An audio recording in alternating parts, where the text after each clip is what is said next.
abrir espaço para Leilani de Paula. Vamos respirar um pouco. Chega de assuntos pesados aqui, ou pelo menos uma pequena pausa aqui no nosso programa para a gente bater um papo sobre saúde, informações sempre importantes que a Leilani nos traz. Seja muito bem-vinda, Leilani. Bom dia, assunto tenso esse, né? Acordar já escutando paralisação política realmente deixa todo mundo muito tenso, né? Muito Verdade. Não, estressado logo cedo. exatamente. Não, eu ia começar exatamente por isso, né? Por essa tensão toda provocada pelas eleições. O final do mês, em novembro, nos falava outra coisa, não sei, em política, e ficou um pouco esquecido no final do mês a questão do câncer de mama, né, Leilani? Embora agora seja o novembro azul, dedicado aos homens, né, a conscientização dos homens, mas eu gostaria que você abordasse um pouco esse tema que ficou esquecido nas últimas semanas, um tema importantíssimo. Sim, vamos abordar o tema do câncer no geral, porque independente de qual é o câncer, a região do câncer, nós falamos sobre a prevenção, nós falamos dessa questão da genética, dessa predisposição genética e o quanto isso interfere ou não, porque eu vejo muitas pessoas preocupadas muito com a genética, como se fosse uma maldição familiar, porque eles dizem assim, meu pai morreu do coração, meu irmão morreu do coração, meu avô também faleceu do coração, então será que eu serei o próximo? Como se fosse uma maldição ali, né, da família. Então eles já ficam amedrontados com essa situação, achando que a genética, porque eu tenho esse gene, então eu serei a próxima vítima. Mas graças à epigenética e todos os estudos que nós temos a certeza e a chance de fazer escolhas. Então, eu sempre oriento os meus alunos a olhar, sim, para os seus ancestrais biológicos, para identificar todos esses gatilhos de doença mesmo, para que você faça um mapeamento aí da sua árvore genealógica, também para os comportamentos, quem teve depressão, quem era muito ansioso, se tinha alguma neurose, alguma doença psíquica, quais eram as doenças mesmo físicas, câncer principalmente, para identificar esses genomas aí na família. E para que você possa identificar isso e não perpetuar isso ao longo da sua vida, porque você tem que entender que o câncer, ele está na genética, mas ele pode ser um gene, você pode expressar esse gene ou bloquear esse gene. Daí entra a epigenética. Então, a genética, ela não é preponderante. Agora, 1000 vezes, infinita vezes maior é a epigenética. Essa sim é preponderante e essa sim vai fazer você acionar ou não esses gatilhos. Porque imagina que o câncer é como se você teve naquele cordão do seu DNA ali várias bombas ali. Tem várias granadas. Ou você puxa essa granada, tudo precisa de um gatilho, né? Eu posso expressar uma dor emocional se eu apertar um gatilho. Você fala, deu um gatilho nele, ele teve um transtorno ali. Então, tudo há um gatilho para ser expresso. Então, você tem que identificar quais são essas bombas aí e o que eu posso fazer para evitar. E como eu posso evitar? Fazendo escolhas assertivas para os comportamentos, sendo eles doenças psíquicas ou físicas, mas eu tenho que entender tudo isso, ter clareza de tudo isso, para que eu possa modificar, não expressar esse gene, para que eu possa, assim, me curar e para que eu me preocupe com a próxima geração, seus filhos, seus netos. Então, eu posso interromper, sim, isso aí. Então, não é porque eu tenho pais, avós, tataravós ali que morreram com câncer, eu sou fadado a morrer com câncer. Não, eu posso mudar. E onde está isso? Na epigenética e no seu comportamento, no seu estilo de vida e nas suas escolhas. Mas como é que a gente pode explicar? Eu vi, se não me engano, foi no sábado, uma longa entrevista que foi concedida sobre essa questão do câncer, falando exatamente isso que você está apontando, são os gatilhos que a gente pode melhorar e tal. Mas a gente sabe, né, dos principais fatores que podem acometer os tipos de câncer mais comuns, mas eu ainda me pego nesse ponto, Leilani, essa questão da prevenção, né, tão falada nesse mês de outubro, e agora certamente será falada nesse mês de novembro. A que você atribui essa resistência que ainda existe em muitas pessoas a realizarem exames preventivos, Leilani?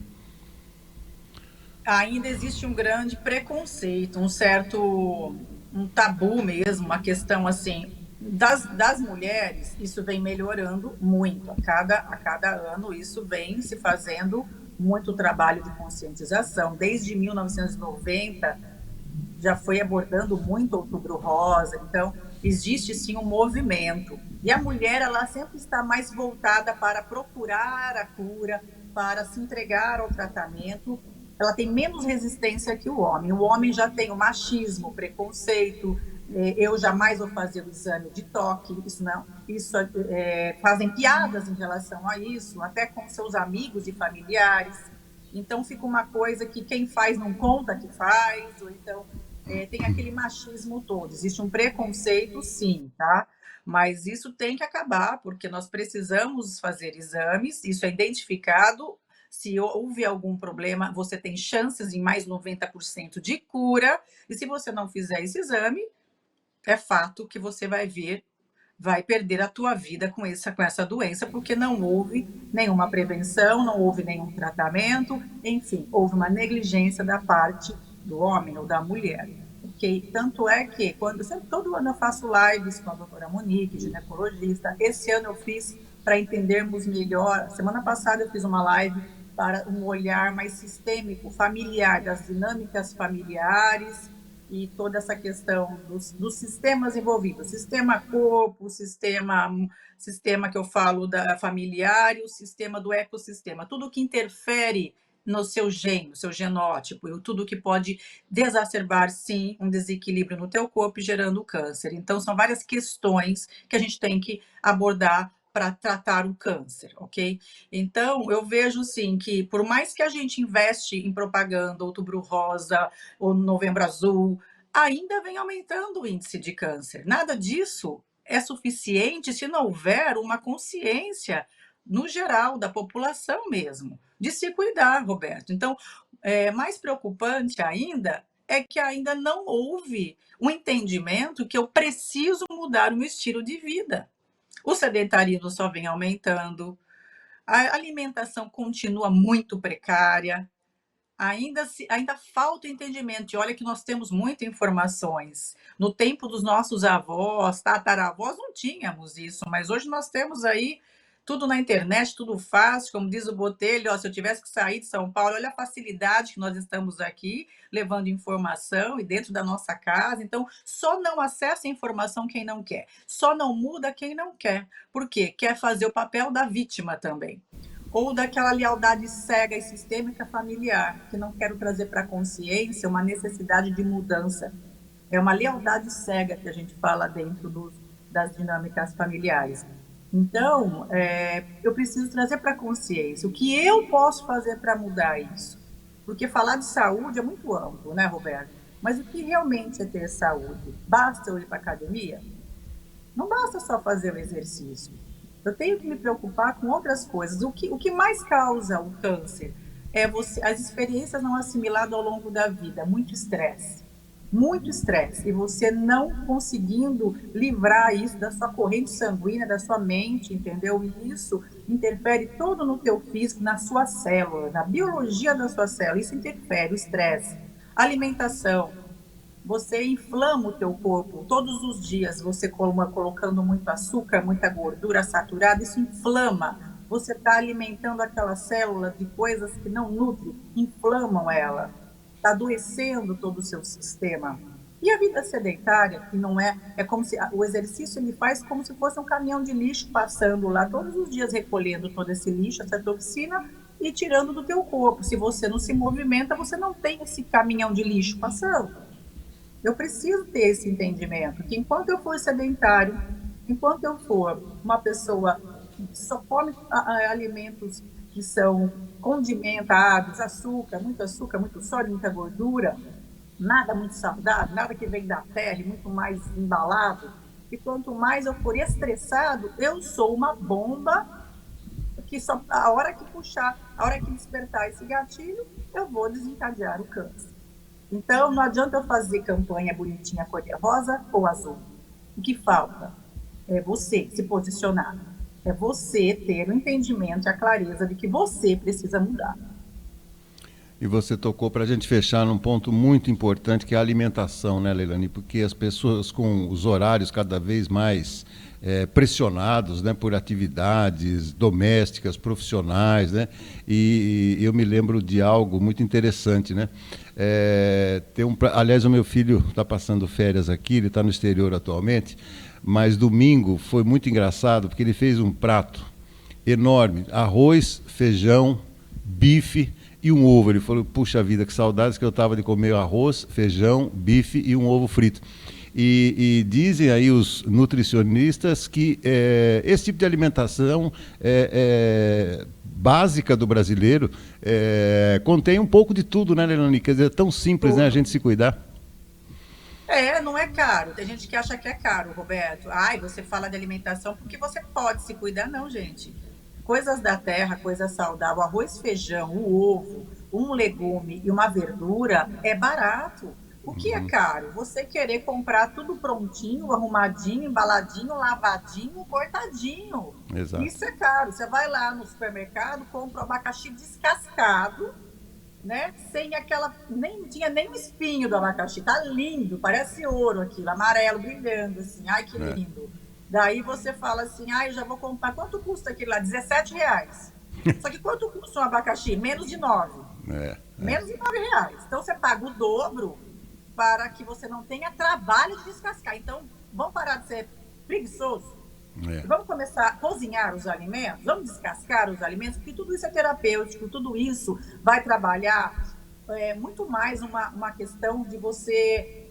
eu falo que isso daí é um momento de você também ter amor em fazer aquilo, cozinhar. Você que cozinha sabe o quanto de tempero, amor vai nisso, não é, Roberto? Claro. E você está tendo ali a capacidade de observar o que você está colocando dentro da sua alimentação. E cada pessoa tem um ritmo na cozinha, cada pessoa processa aquilo diferente, e tudo aquilo ali é também uma atitude de amor com a família e com a tua saúde.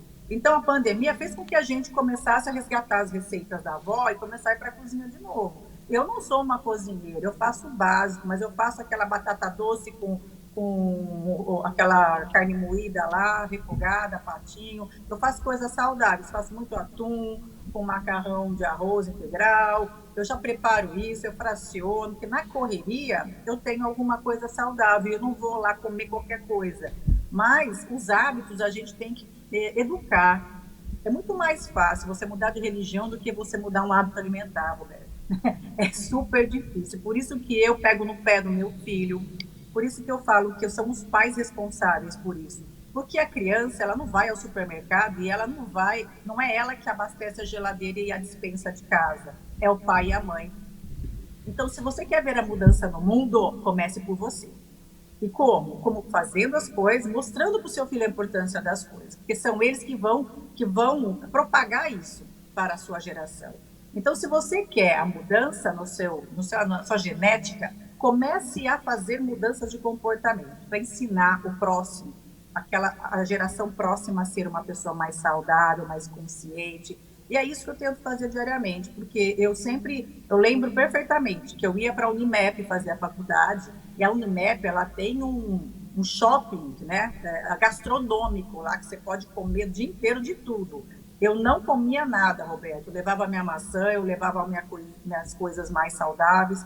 Primeiro, para não gastar, que a gente não tinha dinheiro para ficar gastando ali todo dia no lanche. E também para que eu não comesse besteira. E eu sabia que chegando em casa eu ia almoçar. Porque qualquer salgadinho que eu comesse ali ia atrapalhar o meu almoço e aquilo não é saudável. Então, eu sempre soube negociar com a minha cabeça, aqui, com o meu cérebro, que tinha fome, para saber se aquilo era importante ou não, ou se aquela fome era muito mais uma vontade de comer porque está todo mundo comendo, entende? Então eu falo que observe se a sua fome é real, ou se ela é emocional, e observa se você não está só porque está vendo, está dando vontade. Então eu evitava até passar pela praça ali, eu evitava subir muito porque tinha de tudo e tudo muito gostoso, né? Então eu falava assim, que minha mãe me deu sempre esse hábito de comer em casa e não ficar comendo para a rua. E como eu tinha muita intolerância intestinal, então eu sempre tive uma educação de casa, de me alimentar, de sentar na hora certa da refeição e não ficar beliscando. Então, tudo isso constrói um hábito, tudo isso constrói uma epigenética melhorada.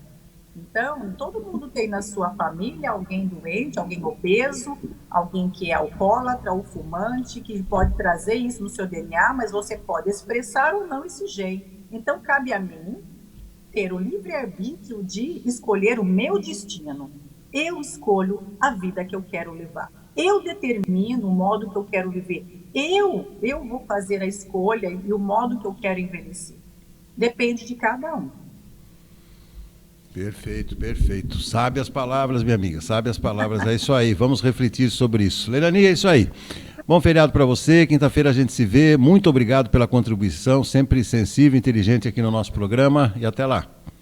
Eu que agradeço, gente. Então, se vocês querem a mudança no Brasil e no mundo, comecem por vocês.